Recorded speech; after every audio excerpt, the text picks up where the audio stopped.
Hey everybody, John Vroman, frontrowfactor.com. This is 4 Minutes in the Front Row, and I'm coming to you today from Austin, Texas. I'm sitting on top of Whole Foods, and I think this is their world headquarters here behind me. If you're watching on YouTube, if you're listening on the podcast, you can go to frontrowfactor.com to watch this video and also read about the strategies I'm going to share today about making powerful decisions. Now, this topic came up for me for two reasons. One, I'm considering a family move from Philadelphia to Austin, and so that's why we're here. We're house hunting and looking at the schools and the neighborhoods.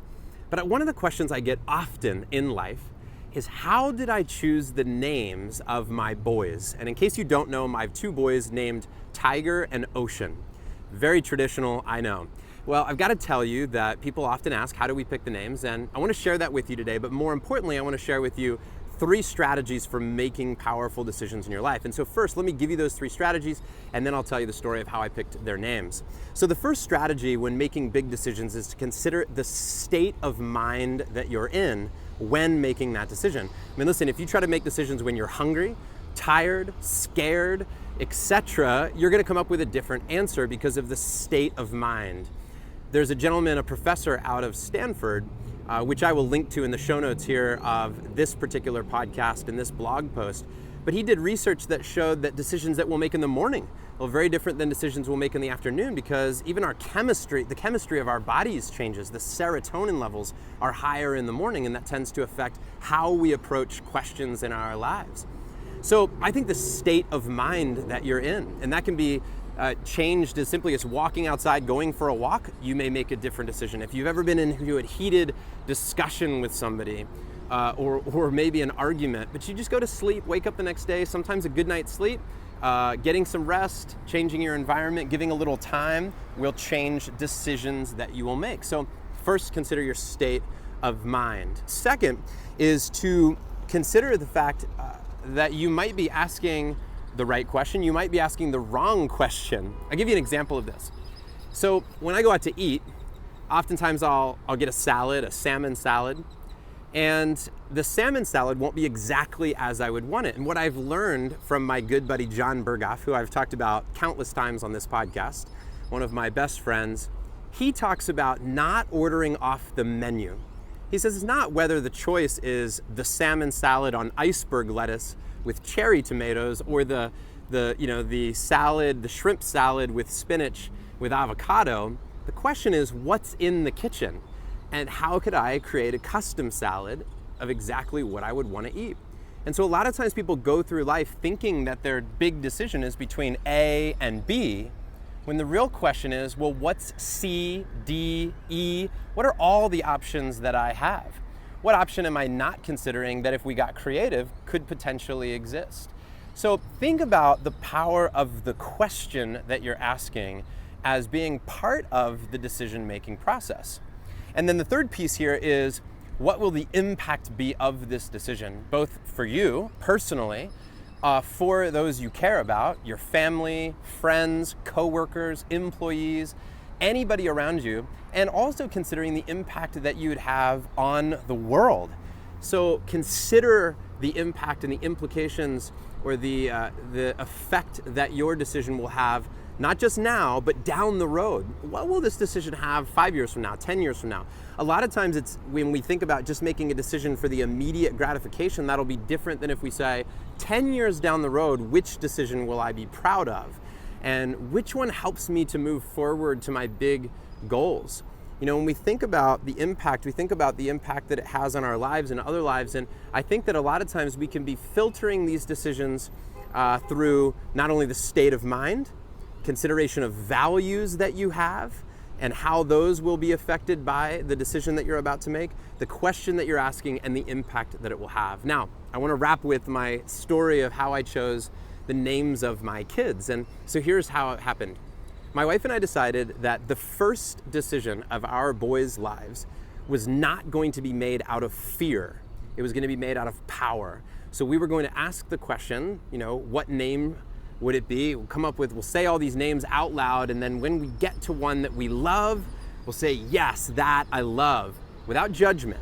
And we both said Ocean, and our immediate reaction was, I love that name, that's awesome.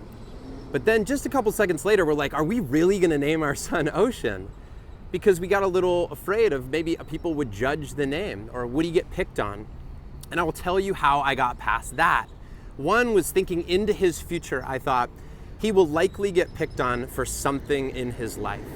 But what will happen is people will find out whether they can or can't pick on my son because of the person that he is, because of the character that he will have as a human being, because of the values that he will carry. No matter what, somebody's going to try to pick on you for something. And I thought, maybe in junior high-ish, he'll get picked on a little bit for the name. But I would imagine that throughout his entire life, he'll probably feel very empowered by the name, knowing the story of how we chose it and knowing the power of that name itself. And I think about, we sometimes pick names because everybody else will think it's all right. And how many times do we make decisions in life like that where we think everybody else will have to approve it? I think when you stand for something powerful, when you stand in a big problem, when you stand for something that's a big issue, and something where you take a powerful stance in your life, man, people will fight against you for that. People won't like that. Because a lot of times you taking courageous action will represent in their life them not taking courageous action. So we thought, man, we're gonna name our boys out of power. And I remember getting a little nervous about it. I reached out to my friend John Kane and I was like, hey, I'm a little nervous about naming Ocean because I'm worried about what people might say. And he goes, John, he goes, listen, he goes, I know 100 Johns and some of them are awesome and some of them aren't. It's not the name, it's the person behind the name. And somebody said to me, well, if his name's Ocean, he's not going to be, the president or a lawyer. And then I thought, well, wait a minute, who would have thought Barack Obama as a young boy would have, so that's a presidential name, Barack Obama. I think we make our name. Think about bands, think about how silly some band names sound. And, nobody thought when, somebody came up with the name, hey, we're going to be the Rolling Stones. Hey, we're gonna be Aerosmith, that somebody was like, that's a really amazing name. I wanna be Third Eye Blind. These aren't names that somebody would be like, oh, that's amazing. But we make the name by who we are and what we do. So remember that a lot of times when making decisions that it's not even about the decision itself as much as it is about you owning that decision 100% moving forward. It's how you own your decision. You should watch, by the way, a great TED Talk, Barry Schwartz, The Paradox of Choice. And he talks about how when we make decisions and we own them, it changes the way our relationship to that decision. It's a really powerful video. But I've got to tell you that oftentimes it's about making powerful decisions. And final part of the naming of my boys was that I reached out to a man named Ocean Robbins, who is the great-grandson of Irvine Robbins, the founder of Baskin-Robbins. And I said, hey, Ocean, what was it like growing up with your name? And he said, I love my name. I've never questioned it. To me, it represents deep, powerful, and he went on to talk about why he loves his name, Ocean. And I will tell you that, in the beginning, when people would ask what my boy's name was, they'd say, what's your son's name? And I would hesitate slightly when I said Ocean, and their response was the same. They would hesitate a little bit. And now when people ask me what my son's name is, I say confidently, I say directly, I look them right in the eyes and I say his name is Ocean. And then they hear me and they're like, that's awesome. So I've also learned that how we present our decisions in the world changes how the world receives them. So I hope these strategies have helped you. I know this is a bit of a longer 4-minute video, closer to 9 minutes here, but thanks for hanging in there. Thanks for being with me. Thanks for watching these videos. I hope if you do enjoy them, give it a thumbs up if you're on YouTube. Share with me your comments. Share with me your structure for making big decisions. If you're listening on the podcast, hey, sometime go to frontrowfactor.com, hit us up on the contact page. Let us know how you feel about these videos, what topics you want to hear later down the road. And I'm just going to keep bringing you my best. I'm going to keep bringing you what I'm experiencing each week and what I'm learning from some of the remarkable people that I have the privilege of learning from. So that's it for now. Keep living your life in the front row, everybody. I'll talk to you soon. See ya.